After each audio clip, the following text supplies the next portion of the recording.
दोस्तों, प्रकृति ने हमारे शरीर को 5 तत्वों से मिलकर बनाया, लेकिन कलयुग के इंसानों ने उसमें एक तत्व और जोड़ दिया और वह है पैसा। बेशक पैसों से कुछ चीजें नहीं खरीदी जा सकती, लेकिन पैसों से बहुत कुछ खरीदा जा सकता है। एक संत प्रवचन दे रहे थे कि पैसों के पीछे मत भागो, यह माया का दलदल है, और इस माया के दलदल में जो फंस गया तो वह पूरी जिंदगी दुखी रहता है। और वहां बैठे सभी लोग इसी बात पर तालियां बजा रहे थे।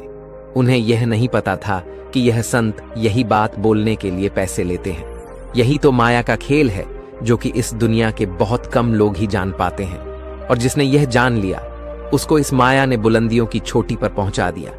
दोस्तों, आज के समय में पैसा कमाना जितना मुश्किल नहीं है, उससे भी ज्यादा मुश्किल है। पैसों को संभाल कर रखना बहुत लोग होते हैं जिनके पास थोड़े बहुत पैसे के आ जाते हैं। वह लोग उड़ने लगते हैं। वह लोग पैसों का नियम नहीं जानते हैं।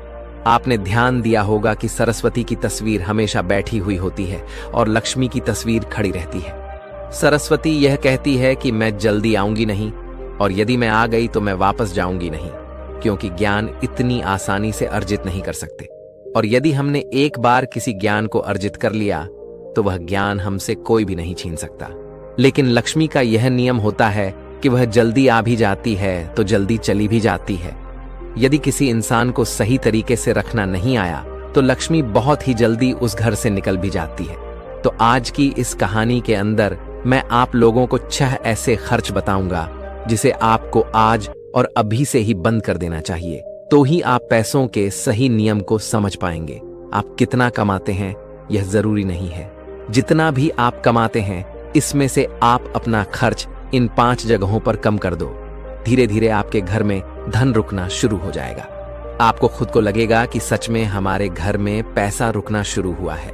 और अमीर बनने का सबसे पहला रास्ता भी यही है कि अपने खर्च को थोड़ा कम कर दो और ज्यादा पैसा कमाने का तरीका ढूंढो। तो चलिए जानते हैं इस कहानी के माध्यम से कि वह कौन सी 6 चीज है जहां हमें पैसे नहीं खर्च करना है। तो चलिए कहानी शुरू करते हैं। लेकिन दोस्तों, वीडियो में आगे बढ़ने से पहले यदि आप भी भगवान गौतम बुद्ध के सच्चे भक्त हैं तो इस वीडियो को लाइक करके कमेंट बॉक्स में नमो बुद्धाय जरूर लिख देना। और दोस्तों, यदि आपने अभी तक हमारे चैनल नरवाल मोटिवेशनल को सब्सक्राइब नहीं किया है तो चैनल को भी सब्सक्राइब कर लेना, ताकि आने वाली वीडियो सबसे पहले आपको मिल पाए। तो चलिए आज की बौद्ध कहानी को शुरू करते हैं। एक बार की बात है, एक गांव में 2 औरतें रहती थीं। एक के पास भैंस थी और एक के पास बकरी थी। जिसके पास भैंस थी वह औरत सही तरीके से किसी भी चीज को संभाल कर रखना नहीं जानती थी। उसकी भैंस दूध तो बहुत देती थी, लेकिन उसने दूध की कीमत जानी ही नहीं, और वह दूध घर की बिल्ली को पिला देती थी। उस दूध को ऐसे ही खर्च कर देती थी। दूध को सही तरीके से उपयोग में कैसे लिया जाता है वह औरत नहीं जानती थी। और जिसके पास बकरी थी वह दूध की कीमत जानती थी, और वह दूध के एक एक बूंद को बचा कर रखती थी और उसी से दही जमाकर घी निकालती थी, और धीरे धीरे उसने बहुत सारा घी इकट्ठा कर लेती है। अब जिसके पास भैंस थी उसने दूध की अहमियत कभी जानी ही नहीं थी। उसने कभी भी दूध से घी निकालने के बारे में सोचा ही नहीं था। फिर एक दिन उसके घर में कुछ मेहमान आ जाते हैं, और मेहमानों को रूखी रोटी तो नहीं खिलाई जा सकती, यह तो आप हम सभी जानते हैं। तो इसीलिए वह औरत उस औरत के पास जाती है जिसके पास बकरी थी। उस औरत के पास से 1 पाव घी लेकर आती है। वो औरत ये कहकर घी लाती है कि मैं जल्द ही अपनी भैंस का दूध निकालकर घी निकालूंगी, तो मैं तुम्हें तुम्हारा 1 पाव घी वापस कर दूंगी। और बकरी रखने वाली औरत उसको 1 पाव घी दे देती है उधार के तौर पर, और फिर वह औरत अपने मेहमानों को खाना खिला देती है। उसके बाद बहुत दिन निकल जाते हैं, लेकिन वह भैंस रखने वाली औरत उसको घी वापस नहीं करती। एक दिन फिर बकरी रखने वाली औरत भैंस रखने वाली औरत के पास जाती है और कहती है कि मैं तुम्हें 1 पाव घी दी थी तो मैं वह घी वापस लेने आई हूं। यह सुनकर वह औरत कहती है, कौन सा घी? तू भला मुझे घी कैसे दे सकती है? मेरे पास तो भैंस है और तेरे पास तो बकरी है, और मैं भला तुझसे घी उधार क्यों मांगूंगी? मेरे पास तो इतनी बड़ी भैंस है और उसका तो बहुत सारा दूध भी होता है, मैं तो उससे ही घी निकाल लूंगी। मैं भला तुझसे उधार घी क्यों लूंगी? यह कहकर वह घी देने से मना कर देती है और बकरी रखने वाली औरत वापस आ जाती है। उसको यह पता था कि कोई भी अब मेरी बात का विश्वास नहीं करेगा, क्योंकि उसके पास भैंस है। लेकिन फिर भी उसने कई लोगों से बोली और इस बात को कोई मानने को तैयार नहीं था। सबका जवाब एक सा था कि भला भैंस रखने वाली औरत बकरी रखने वाली औरत से घी क्यों लेगी। यह बात कोई भी मानने को तैयार नहीं था। उसी गांव से बाहर कुछ दूर पर एक गुरु रहते थे और फिर वह बकरी रखने वाली औरत उस गुरु के पास जाती है और उन्हें अपनी सारी समस्याएं बताती है। उसके बाद उस गुरु ने भैंस रखने वाली औरत को बुलाते हैं और फिर वह औरत भी उस गुरु के पास आ जाती है और वह भी अपनी बात बताते हुए कहती है कि गुरुदेव ये झूठ बोल रही है, मेरे पास तो भैंस है और भला मैं इससे घी क्यों लूंगी। अब उस गुरु को इसका फैसला करना था कि क्या सच में भैंस रखने वाली औरत बकरी रखने वाली औरत से घी उधार ली है या नहीं ली, क्योंकि बकरी का तो दूध बहुत कम होता है और भैंस का तो बहुत ज्यादा होता है। तो क्या जरूरत पड़ गई कि एक भैंस वाली को बकरी वाली से घी उधार लेना पड़ा। अब गुरु बहुत देर तक सोचते रहे और उसके बाद दोनों औरतों को अपने पास बुलाकर एक एक लोटा पानी देते हुए कहते हैं कि यह पानी लेकर जाओ और दोनों ही अच्छे से हाथ पैर धोकर आओ। अब एक लोटा पानी को देखकर भैंस रखने वाली औरत कहती है कि गुरुदेव सिर्फ एक लोटा पानी से हाथ पैर कैसे धो पाऊंगी। लेकिन बकरी रखने वाली औरत उस लोटे को लेकर चली जाती है और वह अच्छे से अपने हाथ पैर मुंह धोती है और उसके बाद भी वह लोटे के अंदर थोड़ा सा पानी बचा भी लाती है और वापस गुरु के पास आ जाती है। लेकिन वह भैंस रखने वाली औरत वह लौट लेकर जाती है और उसने तो सिर्फ अपना मुंह धोया और उस टे को खाली करके वापस ले आती है। जैसे ही वापस लाकर दोनों लौटा रखा जाता है, तभी वह गुरु कहते हैं कि भैंस रखने वाली औरत ने बकरी रखने वाली औरत से घी ली थी और उसे घी वापस करना चाहिए। अब जो गांव के लोग पास में बैठे थे उन्होंने कहा कि गुरुदेव इससे कैसे साबित होता है कि एक भैंस रखने वाली औरत ने बकरी रखने वाली औरत से घी उधार है। उसके बाद गुरु कहते हैं कि जरा इन लोटों पर ध्यान दो। इस औरत ने लोटे में इतना पानी बचा भी लाई और हाथ पैर मुंह सब धो भी ली। यह होती है किसी भी चीज की कीमत को समझना। और दूसरी औरत ने सिर्फ मुंह धुलकर ही लोटे का सारा पानी खत्म कर दी, क्योंकि उसको इस पानी की कीमत नहीं पता थी। और जिस चीज की हमें कोई कदर नहीं होती वो भले ही हमारे पास कितनी भी हो, वह नष्ट हो ही जाती है, वह खत्म हो ही जाती है।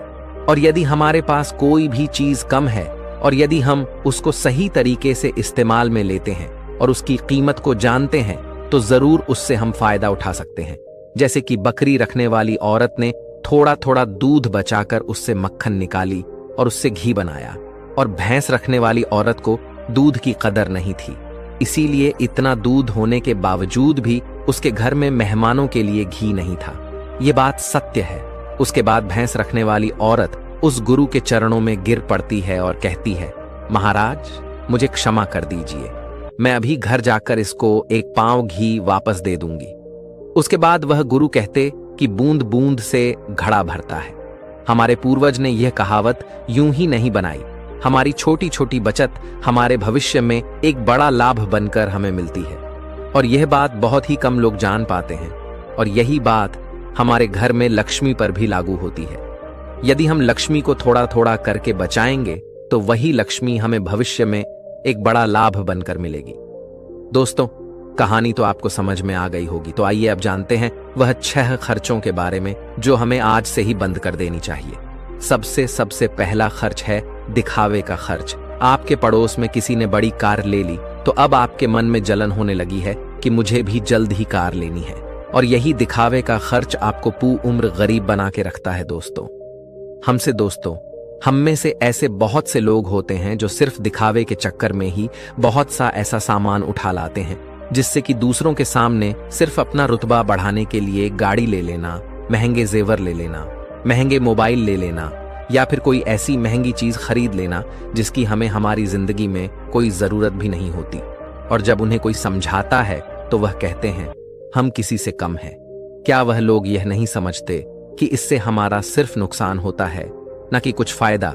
यदि आपको सच में अमेरिक रास्ते पर चलना है तो यह सारे खर्च सबसे पहले आपको बंद करना होगा और वही पैसा कहीं इन्वेस्ट करना सीखना होगा। मैं यह नहीं कहता कि आप अपने शौक ना पूरे करें, मेरे कहने का मतलब यह है कि जिस चीज की आपको जरूरत है बस आप वही लो। किसी को देखकर कोई सामान बिल्कुल ना लो। दूसरी बात है स्कीमों से दूर रहना। अपने सामान की बिक्री बढ़ाने के लिए अलग अलग ब्रांड की जो कंपनियां होती हैं वह लुभाने की स्कीम लाती है, लेकिन यह उनकी मार्केटिंग करने की रणनीति होती है जो हम लोग समझ नहीं पाते, और बहुत सारे लोग अलग अलग स्कीम के चक्कर में आकर वह चीज भी खरीद लेते हैं जिसकी उन्हें बिल्कुल जरूरत भी नहीं होती। यदि हम मार्केट में जाते हैं और हमें पता चलता है कि 50% के डिस्काउंट के अंदर घड़ी मिल रही है, बल्कि हमारे पास तो 2-4 घड़ी घर में पड़ी हुई है, लेकिन फिर भी हम उस घड़ी को खरीद लाते हैं। हम लोग ये नहीं समझते कि सब मार्केटिंग करने की रणनीति होती है।